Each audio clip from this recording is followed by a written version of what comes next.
안녕하십니까. 주역의 기초 세 번째 시간.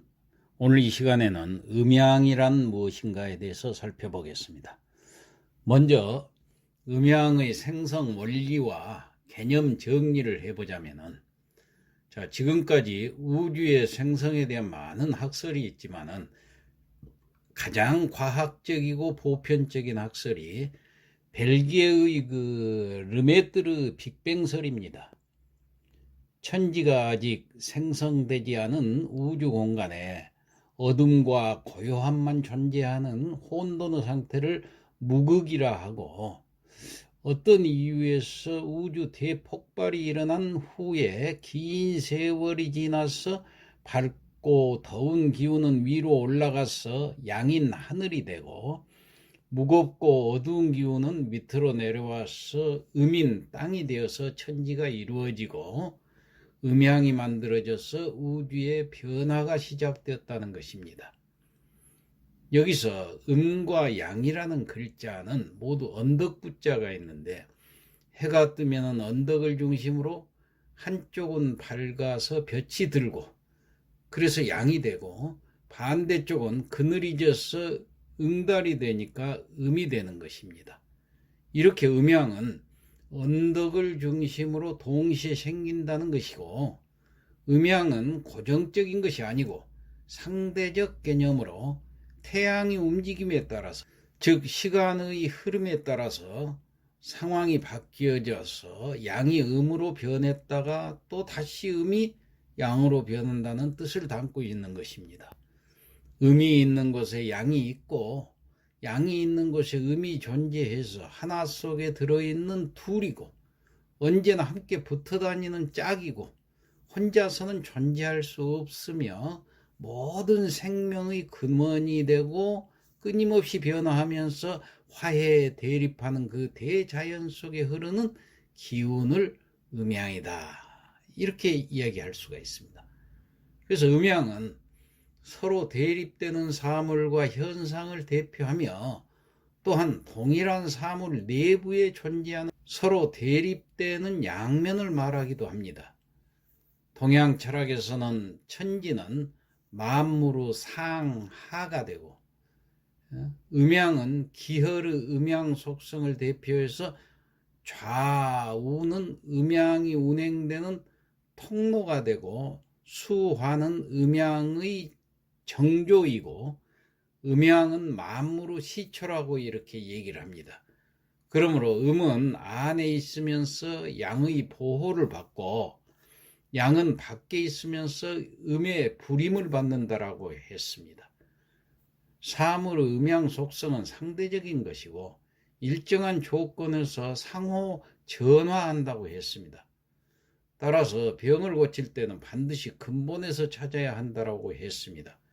그러니까 서양에서는 만약에 상처가 났을 때는 그 상처를 싹 잘라서 치료를 해버리면 됩니다. 그러나 동양에서는 그 상처의 원인이 뭔가 봐가지고 원인을 먼저 고치고 나서 치료가 되는 것입니다. 모든 만물과 현상은 음과 양으로 이렇게 나누어져 있고, 관련되는 현상은 이 대자연 속에 무수히 존재한다고 하겠습니다. 그럼 두 번째로 음양의 정의에 대해서, 그리고 음양의 관계에 대해서 좀 더 깊이 살펴보도록 하겠습니다. 음양은 하나의 기운이면서 서로 대립하면서도 하나라고 했어요. 그렇지만 혼자서는 존재할 수 없는 관계라고 정의를 내릴 수가 있는 것입니다. 과학적인 측면에서 보면은 우주 생성의 순서가 무극에서 태극으로 분화되었고, 또 태극에서 사상으로 분화되었다고 이렇게 이제 기록이 되어 있는데, 여기서 무극은 우주 생성 이전을 의미하고, 태극은 음양이 만들어진 상태를 말하고, 사상은 오행의 탄생을 의미한다고 하겠습니다. 주역에서 이르기를 이름 일양 치위도라, 이렇게 얘기를 했어요. 다시 말해서 도가 움직일 때는 한 번은 음의 운동을 하고 한 번은 양의 운동을 한다는 것입니다. 그래서 하루는 낮과 밤으로 나눠지는데 낮은 양에 속하고 밤은 음에 속한다고 했습니다. 음양에 대한 언급을 자평진전에서는 이렇게 얘기를 했습니다. 천지에는 기가 있을 따름이다. 다만 하나의 기가 동과 정이 있어서 음양으로 나뉘는 것이다 라고 적혀 있습니다. 우리가 이 살아가고 있는 현실 상황에 맞게 재해석을 한다면 태극은 하루를 의미하고 음은 밤을 뜻하고 양은 낮을 뜻한다 이렇게 해석을 하면 되겠죠. 하루 중에 밤과 낮이 시간의 흐름에 따라서 흘러가는데 그것은 고정된 실체가 아닌 그 시간대에 존재할 수 없으며 밤에 움직임 없이 고요하기 때문에 고요할 정이라 했고 낮에는 대자연의 활발한 움직임을 보고 움직일 동이라고 했던 것입니다. 음양을 기운적인 측면으로 이해를 하고 자연의 현상이나 우리 주변의 상황을 관찰해 보면 밤 시간에 일어나는 모든 상황을 음이라 하고 낮 시간에 일어나는 모든 상황을 양이라고 생각해야 합니다. 그래서 음양은 우주와 대자연을 역동적으로 살아 숨쉬게 하는 원동력이 되고 기본 단위가 된다고 하겠습니다. 우리가 살아가고 있는 이 자연의 세계에서 가장 기본 단위의 시간은 하루를 말하고 그 하루는 음과 양의 운동을 되풀이하면서 흘러가고 있는 것이죠. 낮과 밤은 동시에 존재할 수가 없으며 낮에는 역동적으로 펼쳐지고 발산하는 운동을 하지요. 그러나 밤에는 다 거두고 수렴하는 운동을 하는 것이 그 서로의 상대적인 운동에 의해서 하루가 이어지는 것이고 대자연의 이치가 바로 여기에서 나온 것이라고 하겠습니다. 그러면은 음양의 관계를 더 면밀히 살펴보면은 둘이면서 하나인 관계로 반대적 기운이 아닌 상대적 기운으로 서로를 꼭 필요로 하고 짝으로서 꼭 상대적으로 존재해야만 한다는 사실입니다. 모든 운동성은 상대적 개념을 갖고 있으면서 물상 또한 그러하다고 하겠습니다. 이처럼 상대성 원리를 이해하고 자연의 가장 기본적인 운동과 시간의 변화를 이해하는 것이 매우 중요한 우리 동양 철학의 첫걸음이 될 것입니다. 자, 그러면은 음양을 좀 더 구체적으로 분류를 해 보겠습니다. 음양이란 직관적인 개념입니다. 그래서 첫 번째 낮과 밤으로 표현이 돼요. 밝음과 어두움, 따뜻하고 추운 거, 활동하고 잠자는 거, 활기차고 편안한 것이 바로 여기에 속하지요. 그 다음 두 번째로 여름과 겨울로 분류를 할 수가 있습니다. 자, 덥고 춥고 활동적이고 폐쇄적이고 동적이고 정적이고 자, 이런 것이 바로 여름과 겨울에 속하지요. 또 세 번째로 남자와 여자로 분류할 수가 있습니다. 음양을. 자, 외부에 관심이 있고 내부에 관심이 있고 뜨거움과 부드러움 또 추진력과 치유력 이렇게 남자와 여자를 구분할 수가 있습니다. 네 번째, 시작과 끝으로 구분할 수가 있어요. 탄생과 죽음, 그러니까 양은 탄생이고 죽음은 음이 되죠. 청년기와 노년기, 열정과 이성.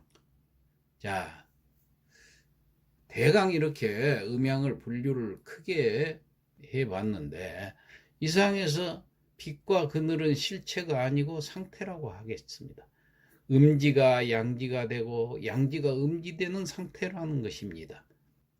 그러니까 동양의 음양과는 서로 대립하거나 투쟁하지 않고 조화롭게 합해져서 더 큰 하나를 이루는 것이라고 하겠습니다. 남자는 양이고 여자는 음이고 남자는 능동적이고 여자는 수동적으로 보편적인 측면에서 분류를 하는 것이지 모든 것에는 다 예외가 있습니다. 남자 같은 여자도 있죠. 또 여자 같은 남자가 있듯이 세상에 어떤 것도 완벽한 것이 없고 변하지 않는 것이 없다는 사실을 염두에 둬야 합니다. 우리가 말하는 이 운명이라는 것도 고차원적인 시간의 연속이고 시간은 머무름 없이 계속 변하고 흘러가기 때문에 정확한 예측이란 있을 수가 없는 거지요.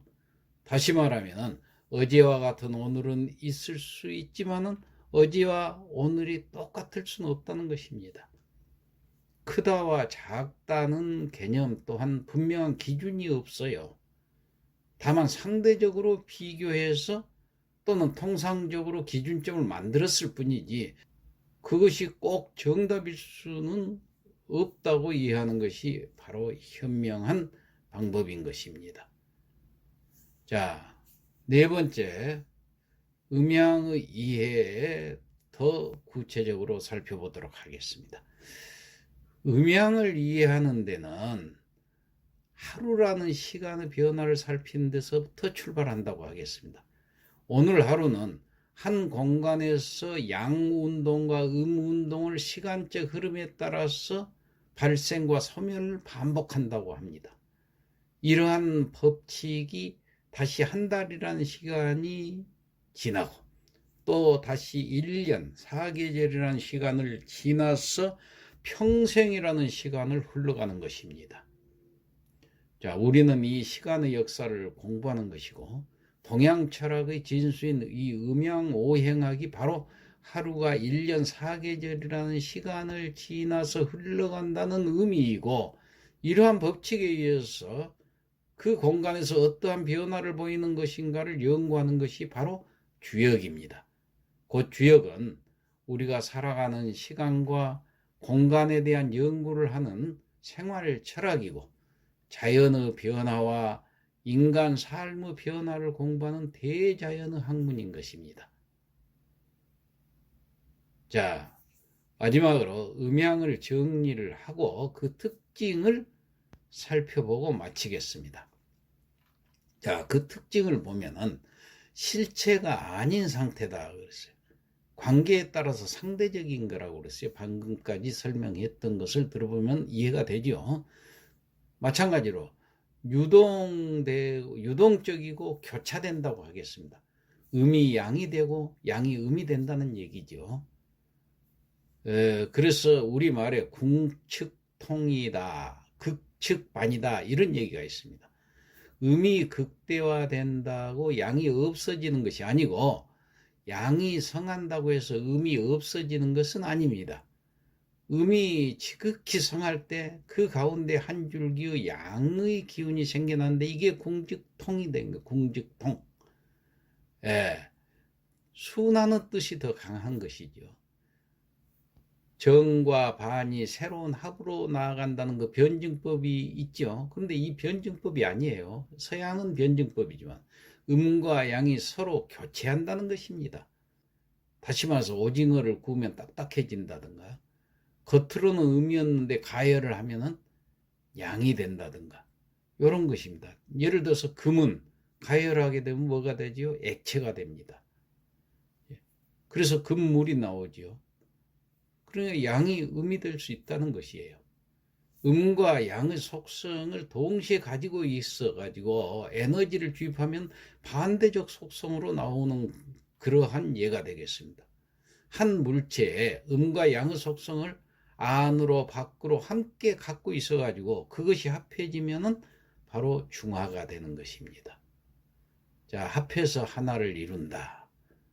우열이 아닙니다. 양이 좋고 음이 나쁘다. 음이 좋고 양이 나쁘다가 절대 아닙니다.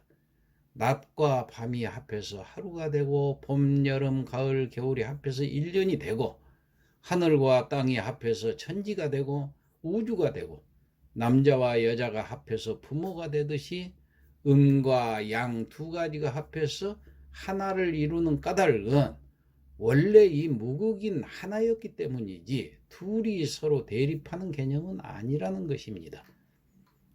자, 그래서 각자의 미덕, 음은 음의 덕을 가지고 있고 양은 양의 미덕을 가지고 있는 것입니다. 예를 들어서 인간의 문명이라고 하는 것은 전기불을 밝혀서 밤을 몰아내는 문명이긴 하지만은 잠을 자야 합니다.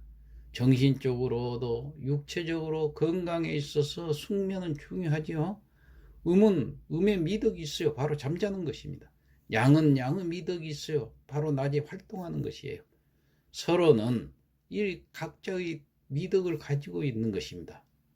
그래서 음이 좋다, 양이 좋다 할 수가 없어요. 결론적으로 서로가 필요한 상태인 것입니다. 변화와 화합이 기본 속성이 되고 각자의 미덕을 가지고 있는 것입니다. 자, 이 원리를 이용해서 태극이 만들어진 거고 태극기가 만들어진 거예요. 우리는 3천만 4천만 민족이 하나가 되는 것입니다. 자, 동양에서의 음양 사상은 사물의 구성 원리에 가깝고 대립이나 우열 관계는 아니라고 그랬어요. 고정되어 있는 것도 아니고 늘 교차하고 변화하는 것이라고 했습니다. 서양적인 음양관인 플라톤의 그 음양관을 보면은 밝음과 어둠이 서로 대립되고 선과 악이 대립되고 재와 벌이 대립되고 그러죠. 이렇듯 동양의 음양관은 조화를 중시하고 서양의 음양관은 대립과 투쟁을 중시하고 승리 우위를 지향하고 있음이 다른 것입니다. 즉 동양에서 음양관은 서양의 대립적 관점보다는 유연하고 창조적이고 서로를 인정하는 그런 의미에서 음양관이라고 하겠습니다. 자, 이상 음양에 대해서 살펴보았습니다.